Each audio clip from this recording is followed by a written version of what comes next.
es magia, es compromiso. Con una montaña de basura, estamos haciendo una obra valiosa. Con tapitas, con cartón y con tu ayuda, construimos Casa Garrahan Chaco. Que la gente sepa que la gente puede.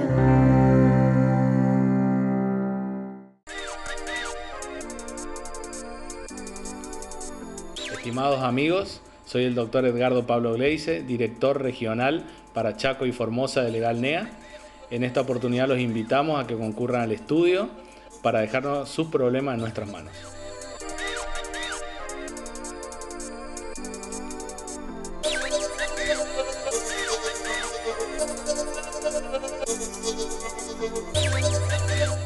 El género cada vez está más enraizado en nuestra sociedad, pero sobre todo hoy concretamente estamos haciendo una extensión a las testimoniales con respecto al abuso sexual infantil. Respecto a este tema, ¿cómo se está encarando, cómo se está viendo, cómo lo ven las familias y cuáles son los tabúes que se encuentran? Bueno, tabúes por todos lados, es muy difícil llegar, por eso a mi charla siempre las titulo La Ley del Silencio, con el testimonio que nos dio una compañera amiga mía, Rosalía, hemos aprendido que el silencio ahora ya no es silencio, que se puede denunciar, que se puede hablar. Lamentablemente hay veces que el derecho no acompaña porque son delitos que a cierta edad prescriben, entonces no se puede perseguir. Pero sí se puede hablar, comentar y a enseñar a otras personas que no hay que tener miedo de hablar con otras personas y decirles que se puede denunciar y que nadie es culpable de lo que le pasó. Cuando hablamos de abuso infantil, ¿a dónde se genera la mayor cantidad de abusos? ¿Es dentro del ámbito familiar, fuera del ámbito familiar, entre amigos, compañeros? Generalmente es una relación intro y extrafamiliar. Generalmente se producen dentro del seno familiar por los mismos progenitores, a veces, o hermanos, o medios hermanos, como se les suele decir, o padres de los nuevos papás, ¿no es cierto?, de las familias integradas, y algún abuelo, algún tío, siempre hay alguien que lamentablemente está para estas cosas. Y para afuera también tenemos el problema social, ¿no?, en un trabajo, en una escuela, un compañero de trabajo que no acepta un no por no tener relaciones sexuales, sino que solamente quiere abusar de una persona y así lo hace.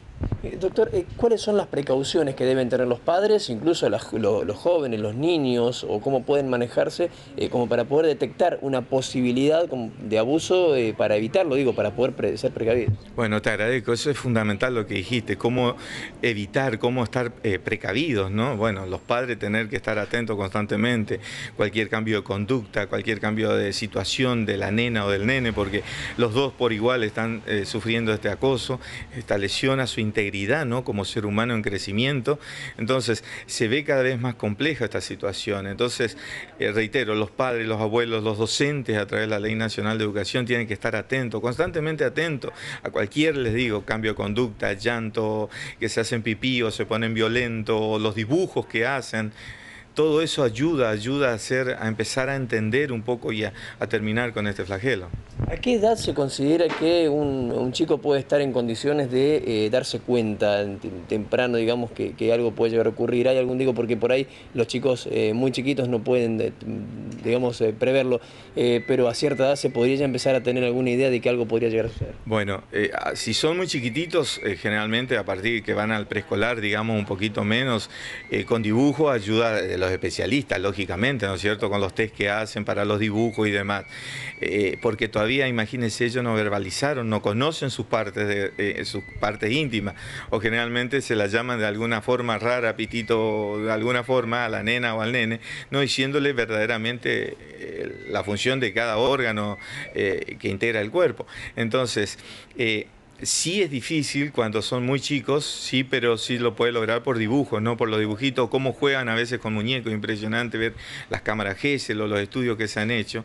Todo es de manual, ¿no? Y más después está la experiencia de verlos cómo ellos pueden contar, pero lo cuentan, ¿eh? El cuerpo habla, yo creo que en esa teoría, el cuerpo constantemente habla, hay cambio de conducta, el chico se orina, se pone violento, tiene miedo de estar en ciertos lugares, tiene miedo a la oscuridad, no quiere estar con ciertas personas o en tales lugares. Entonces, Entonces ser precavido, estar atento a las conductas de nuestros hijitos cuando son chicos. Y cuando son más grandes es peor porque se junta con la vergüenza, con el miedo, con la culpa. Mira, primero de todo te voy a hablar como papá.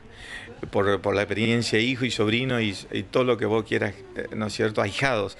Y como hombre de esta sociedad que quiere crecer y quiere ser un poco más equitativa y más justa, yo lo único que les digo es, no lo acusen, escuchen con todo el amor que puedan sentir y por dentro estar reventado, pero escuchen, créanle, crean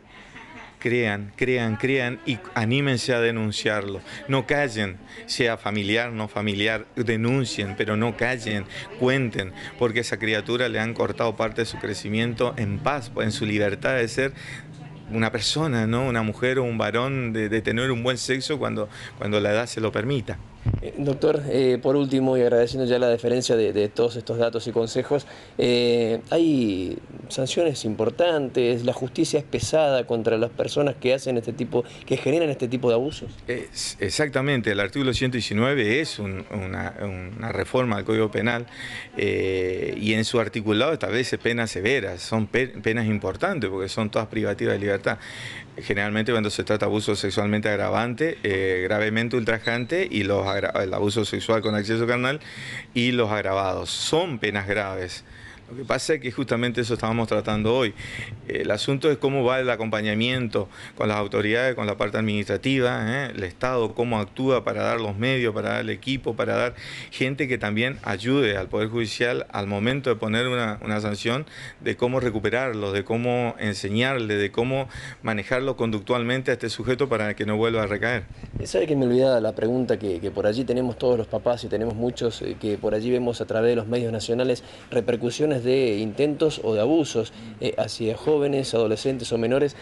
¿Se puede inventar una víctima, un abuso sexual? ¿Puede, hacer creer a otros que fue abusado y que no sea así? Depende de la circunstancia y depende quién te lo está diciendo. Si es un grande para algún beneficio, generalmente uno ya intuye por el equipo interdisciplinario que lo aconseja a uno como funcionario, ya está viendo cómo ven la situación, ¿no es cierto? Porque a veces sí pueden haber, pero por lo general yo siempre estoy en la duda. Yo siempre primero creo en que me están diciendo la verdad. Entonces después pido todo el asesoramiento técnico, psicológico, psiquiátrico y de los licenciados en pedagogía para que me digan a través de su ciencia y saber si esto es o no, si pudo fabular, porque acá hay un problema muy grande y que te lo dice la ciencia. Enseguida se sabe quién verbaliza, quién fabula y quién reconstruye su hecho y quién se siente que así ha pasado por ese trance de shock que es el abuso sexual. Eso no te lo desmiente ninguna forma jurídica. Bien, ¿qué se puede agregar a todo esto? La presencia del doctor Francia en este tipo de charlas, de reuniones, es más que importante. Sí, por supuesto. Para nosotros, desde la Comisión Multisectorial de la Mujer, es un aporte más que hacemos a la sociedad. Como dijo el doctor Francia, especialista en lo penal, esto surgió a partir de que al servicio cayeron 2 personas con esta situación del mismo abusador y pudimos lograr, ¿no es cierto?, con el equipo del servicio interdisciplinario y él, lograr que ella tenga, Rosalía logre poner en la sociedad y poner al público, digamos, lo que le pasó.